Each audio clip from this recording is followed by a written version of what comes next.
أما بعد فأعوذ بالله من الشيطان الرجيم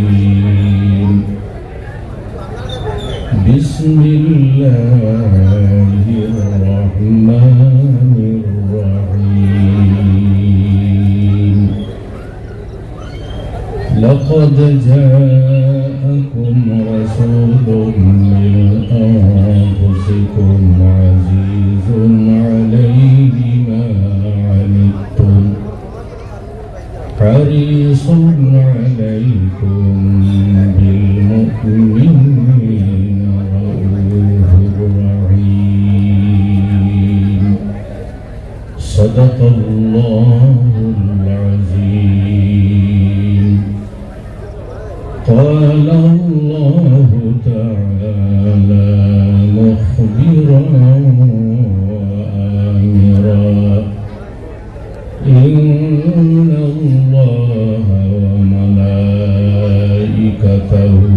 يصلون على النبي يا أيها الذين آمنوا صلوا عليه وسلموا تسليما اللهم صل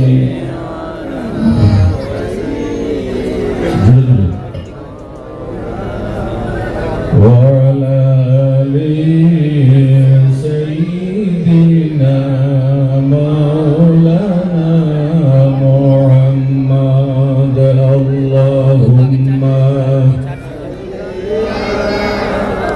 سيدنا مولانا محمد وعلى آله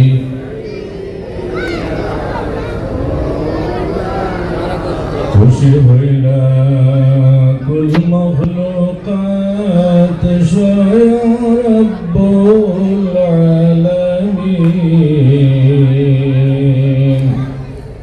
পয়দা হইলা যেদিন নবী রহমাতুল লিল আলামিন আল্লাহুম্মা سيدنا مولانا محمد وعلى آله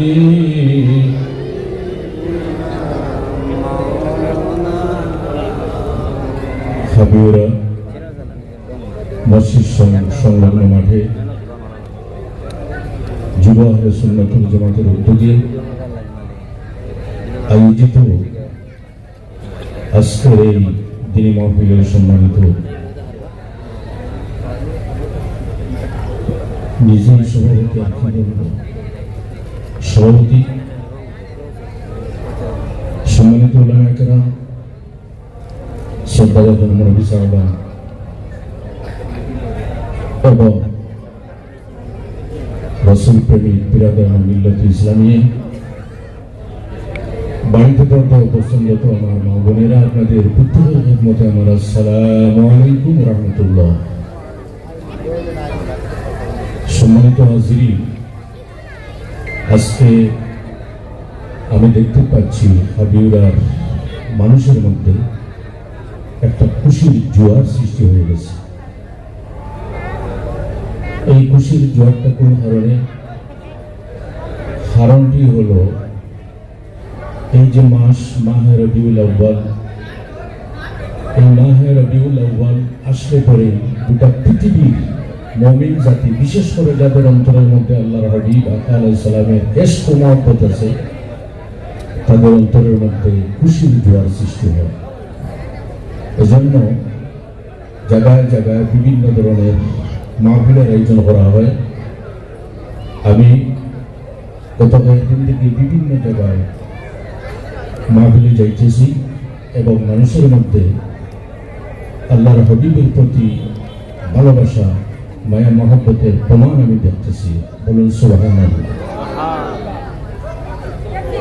আমরা এখানে খুশি হব না, খুশি হওয়ার কোথায়? যে নবীর কারণে আল্লাহ সুবহানাহু ওয়া তাআলা গোটা আকাশ, জমিন, চন্দ্র, নক্ষত্র যা কিছু সমস্ত সৃষ্টি করেছেন, যে নবীর কারণে আল্লাহ সুবহানাহু ওয়া তাআলা যে বছর নবীজির জন্ম হয়েছে সেই বছর আল্লাহ প্রত্যেক নারী যারা গর্ভবতী ছিল আল্লাহর পক্ষ থেকে জানানো হয়েছে যে আমার নবীর জন্মের বছর রাতে কোনো মেয়ের গর্ভে কোনো ছেলে সন্তানের জন্ম না হবে। কেননা আরবের মানুষ মেয়ে সন্তানের জন্ম হলে জীবিত অবস্থায় তারা মাটিতে দফন করে দিত। তাই আল্লাহ সুবহানাহু ওয়া তাআলা মনসা হলো যে আমার নবী রহমত আর জীবিত অবস্থায় মেয়েদেরকে দফন করা এটা হলো কি একটা আযাব। গতিকে রহমত এবং আযাব একসাথে কোনো সময় হইতে পারে না। গতিকে আল্লাহ সুবহানাহু ওয়া তাআলা নবীর খাতিরে আল্লাহর নির্দেশে নবীজির জন্মের বৎসরে কোনো মেয়ের ঘরে কোনো ধরনের কোনো মেয়ে সন্তানের জন্ম হয় না। তাছাড়া নবীর জন্মের কারণে আল্লাহ খুশ, নবীর জন্মের কারণে ফিরিস্তাকুল খুশ, নবীর জন্মের কারণে গাছ, বৃক্ষ, লতা পাতা, পাহাড়, পর্বত, নদী, নালা, কীট পতঙ্গ সবাই খুশ। নবীর জন্মের কারণে আমরা আহলু সুন্নাতুল জামাতের যারা আছি অনুসারী আমরাও খুশ। ইনশাআল্লাহ আমাদের এই যে বৈধ পন্থায় খুশি উদযাপনের উদ্দেশ্যে যে মাহফিলের আয়োজন করা হয় তাতে নিশ্চয়ই আল্লাহ সুবহানাহু ওয়া তাআলা খুশি হবে। কোরআন শরীফে আল্লাহ সুবহানাহু ওয়া তাআলা ইরশাদ, কুল বিফাদলিল্লাহি ওয়া বিরহমাতিহি ফাবিযালিকা ফালইফরাহু। হে দুনিয়ার বাসিন্দারা, বিশেষ করে যারা মুমিন, আমার অনুগ্রহ এবং আমার রহমত প্রাপ্তিতে তোমরা খুশি পালন করো। আপনারা বুঝতেছেন আমার কথাগুলি? এটা উত্তর দেন, বুঝতেছেন আপনারা কথাগুলি? আলহামদুলিল্লাহ। আল্লাহর রহমত প্রাপ্তিতে, আল্লাহর অনুগ্রহ এবং রহমত প্রাপ্তিতে তোমরা খুশি পালন করো। খুশিটা হইতে হইবে বৈধ অবস্থায়, যেভাবে আজকে আপনাদের এই গ্রামে যুবা আহলে সুন্নাতের উদ্যোগে যে একটা মাহফিলের আয়োজন করা হয়েছে, এই মাহফিলে প্রত্যেক পুরুষ আছেন, আসুন কিনা এই মাহফিলের কারণে সবাই পুরুষ। গতিকে নবীজির খুশি পালন করলে দুনিয়াতেও লাভ আছে, আখিরাতেও লাভ আছে, কবরেও লাভ আছে। আমি বুখারী শরীফের একটি ঘটনা উল্লেখ করব, কোনো লেটারি পেপারের কথা বলতেছি না, স্বয়ং বুখারী শরীফের মধ্যে আছে। আর এটার ব্যাখ্যা আরো ভালোভাবে করেছেন ইবনে হাজার আসকালানী রাহমাতুল্লাহি তাআলা আলাইহি। আল্লাহর হাবিব সাল্লাল্লাহু আলাইহি সাল্লামের জন্মের পরে আবু লাহাব নামধারী একজন ব্যক্তি, কট্টর কিন্তু মুসলিম বিদ্বেষী ছিল, তার কাছে যখন গিয়ে সুয়াইবা বাদী, এই বাদিয়ে গিয়ে যখন খবর পৌঁছে দিলেন যে আমার অমুক আপনার একজন বাতিজার জন্ম হয়েছে, অর্থাৎ নবীজি সাল্লাল্লাহু আলাইহি সাল্লাম, আবু লাহাব বাতিজার জন্মের খুশিতে তার এই যে তর্জনী আঙ্গুল, এই তর্জনী আঙ্গুল দিয়ে তার বাদীকে সে দাসত্ব থেকে মুক্ত করে দিয়েছিল। এই মুক্ত করার কারণে কি হলো, আবু লাহাব সে অত্যন্ত সুন্দর একজন ব্যক্তি ছিল, কিন্তু নবীজির শ্রদ্ধা, নবীজির ভালোবাসা তার অন্তরে ছিল না। একটি মাত্র খাস করেছিল যে নবীজির জন্মের কারণে, মুহাম্মদুর রাসূলুল্লাহ নয়, মুহাম্মদ বিন আব্দুল্লাহর জন্মের কারণে সে খুশি হয়ে তার তর্জনী আঙ্গুলের মাধ্যমে তার দাসীকে সে মুক্ত করে দিয়েছিল গোলামি থেকে। একটি খাস। মারা যাওয়ার পরে হযরতে আব্বাস রাদিয়াল্লাহু তাআলা আনহু একদিন স্বপ্নে দেখেন, জিজ্ঞাসা করেন, হে আবু লাহাব, আল্লাহ সুবহানাহু ওয়া তাআলা তোমার সাথে কি ব্যবহার করেছেন? তখন আবু লাহাব বলতে লাগলো, আমি অত্যন্ত কষ্টের মধ্যে আছি, আপনাদের ছেড়ে যখন কবরে এসেছি আজ পর্যন্ত কবরের মধ্যে আমি অত্যন্ত কষ্টে আছি, কিন্তু প্রত্যেক সোমবারে কিন্তু আমি সামান্য আরাম পাই। প্রত্যেক সোমবারে সামান্য একটু আমি আরাম পাই। কি কারণে আরাম পাই? আমার বাতিজার জন্মের খবর শোনার পরে এই তর্জনী আঙ্গুলের মাধ্যমে আমি আমার বাদীকে আজাদ করেছিলাম। আমি খবরে আসার পরে এই তর্জনী আঙ্গুল এবং মধ্যমাঝি আঙ্গুল, এই দুইটি আঙ্গুল থেকে আমি দুই ধরনের জিনিস পাই। একটি আঙ্গুল থেকে আমি পানি পাই, আর আরেকটি আঙ্গুল থেকে আমি মধু পাই। এই দুইটি জিনিস পান করে আমি কবরে সোমবারে কিছুটা আমি শান্তি পাই। যখন একজন অত্যন্ত রাসূলুল্লাহ বিদ্বেষী ওই মুমিন মানুষ যখন নবীজির খুশি পালন করতে গিয়ে বাদী আজাদ করেছিল, সে যদি কবরের মধ্যে আরাম পাইতে পারে, গোটা পৃথিবীর মুমিন জাতি যারা নবীজির জন্মের কারণে বিভিন্ন বৈধ পন্থায় খুশি পালন করে, তাহলে কি কারণে কবরে যাওয়ার পরে তারা আরাম পাইবে না, শান্তি পাইবে না? এজন্য আমার ভাইরা, শুধুমাত্র খুশি আমরা নয়, আল্লাহ সুবহানাহু ওয়া তাআলা খুশি ছিলেন। আল্লাহ বলেন, হে আমার ফেরেশতারা, আমার নবীর জন্মের সময় আসন্ন, গতিকে তোমরা কি কাজ করো?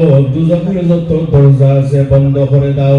তোমরা এক কাজ করো, জান্নাতের যত দরজা সমূহ আছে সমস্ত তোমরা খুলে দাও। আমার মুহাম্মদুর রাসূলুল্লাহ সাল্লাল্লাহু আলাইহি সাল্লাম নবী পৃথিবীতে আগমন করবেন। এজন্য গোটা পৃথিবীর মধ্যে নবীর জন্মের আগমনে জুলুস বের করা হয়। গোটা পৃথিবীতে নবীজি সাল্লাল্লাহু আলাইহি সাল্লামের জন্মের কারণে মিলাদ শরীফ পড়া হয়। গোটা পৃথিবীতে নবীজি সাল্লাল্লাহু আলাইহি সাল্লামের জন্মের কারণে বিভিন্ন ধরনের অত্যন্ত সুন্দর প্রোগ্রাম করা হয়, মাহফিল করা হয়, নাতে রাসূলের মাহফিল, ওয়াজ মাহফিল, বিভিন্ন ধরনের প্রতিযোগিতামূলক মাহফিল করা হয়, শুধুমাত্র আমাদের ভাষায় নয়, গোটা পৃথিবীর মধ্যে। এজন্য এই মাস আসলে পরে কিন্তু আমাদের এই বরাক উপত্যকার মধ্যে বিভিন্ন ধরনের মাহফিল করা হয়, এবং এই মাহফিলে সক্রিয়ভাবে মানুষ এই মাহফিলে যোগদান করে। বিশেষ করে আজকের যে কাবিউরা যুব আহলে সুন্নাত ওয়াল জামাত যে কাজটি করেছে, প্রত্যেকের সহযোগিতার মাধ্যমে আমি অত্যন্ত আনন্দিত। আর এই মাহফিলের কারণে আল্লাহ সুবহানাহু ওয়া তাআলা যেন তাদের অন্তরের মধ্যে রাসূলুল্লাহর মহব্বত সৃষ্টি করে দেন। এই মাহফিল আয়োজন করার কারণে আল্লাহ সুবহানাহু ওয়া তাআলা যেন তাদের যে আখলাক আমল, তাদের আখলাক আমলের মধ্যে আল্লাহ যেন পরিবর্তন সৃষ্টি করে দেন। বিশেষ করে যারা মানবিক দুর্বলতার কারণে অন্য রাস্তার মধ্যে আছে, আল্লাহ যেন তাদেরকে ফিরিয়ে সুন্দর সৎ পথে আল্লাহ এনে দেন। আমি এই আশা এবং এই দোয়া আল্লাহর উপর আলামিনের দরবারে আমি করি। আমি লম্বা করব না, একজন ব্যাপার আছে। এই জন্য আজকে যে নাতে রাসূল সাল্লাল্লাহু আলাইহি সাল্লামের মাহফিল হইতেছে, এখানে নাক পাঠ করা হইবে। নাতে রাসূলের মাহফিল শুধুমাত্র এখানে নয়, প্রত্যেক জায়গায় অনুষ্ঠিত হয়। আল্লাহর হাবিব সাল্লাল্লাহু আলাইহি সাল্লামের উপর, আল্লাহর নবীর উপর যে আমরা যে অধিকার আছে, বিশেষ করে নবীজি সাল্লাল্লাহু আলাইহি সাল্লামের যে আমাদের উপর 8টি অধিকার আছে, এই 8টি অধিকারের মধ্যে একটা অধিকার হলো নবীজির প্রশংসা করা। নবীজির কি করা? প্রশংসা করা। তো নবীজির প্রশংসা কোনো সময় বক্তব্যের মাধ্যমে করা যায়, নবীজির প্রশংসা কাব্যের মাধ্যমে করা যায়, নবীজির প্রশংসা নাটের মাধ্যমে করা যায়, নবীজির প্রশংসা বই লিখেও করা যায়, নবীজির প্রশংসা বিভিন্ন ধরনের নবীজির অনুসরণ করার মাধ্যমে করা যায়। আল্লাহ সুবহানাহু ওয়া তাআলা আমাদের প্রত্যেককে সুষ্ঠুভাবে সুন্দরভাবে নবীজির অনুসরণ করার তৌফিক দান করুন। ওয়া মা আলাইনা ইল্লাল বালাগুল মুবিন। আসসালামু আলাইকুম ওয়া রাহমাতুল্লাহি ওয়া বারাকাতুহু।